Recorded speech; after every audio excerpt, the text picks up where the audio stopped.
नाशिकच्या बागलाण बाजार समितीसमोर आज आंदोलन करण्यात आलं। मार्केट बंद असल्यामुळे शेतकऱ्यांनी रास्ता रोको केला। व्यापारी आणि संचालकांमधल्या वादामुळे मार्केट बंद आहे, तर आंदोलक शेतकऱ्यांचा हा आरोप आहे। मार्केट सुरू करण्याची शेतकऱ्यांनी मागणी केली आहे।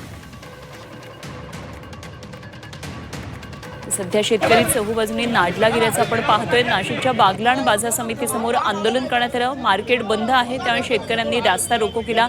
शेतमाल विकण्यासाठी बाजार समितीमध्ये आणलेला असताना मार्केट बंद असल्याचं शेतकऱ्यांच्या समोर आलं। त्यामुळे व्यापारी आणि संचालकांमधल्या वादामुळे मार्केट बंद आहे, असा आंदोलक शेतकऱ्यांचा आरोप आहे। पहिल्यांदा मी ऐकत आहे की मार्केट हे व्यापारी आणि संचालकांमुळे बंद आहे। आजपर्यंत ऐकलं होतं की शेतकऱ्यांचे आणि व्यापाऱ्यांचे वादे झाले, परंतु नेमकं काय झालं? शेतकऱ्यांनी काय चूक केली? संचालक आणि व्यापारी यांच्या भांडणामध्ये जे शेतकरी भरडला जात असेल तर माझं म्हणणं आहे तात्काळ आताच्या आता मार्केट कमिटीने मार्केट चालू करावं आणि त्यांचे लेवल जे प्रश्न आहेत व्यापारी संचालकांचे ते त्यांनी आपसात मिटवावे, परंतु त्याच्यामध्ये शेतकऱ्यांना बळी पडू नये। वाद कोणाचाही नसून व्यापाऱ्यांनी वैयक्तिक एकमेकावर दावे काढण्याचा प्रयत्न केलेला आहे आणि यामध्ये शेतकरी भरडला जातोय।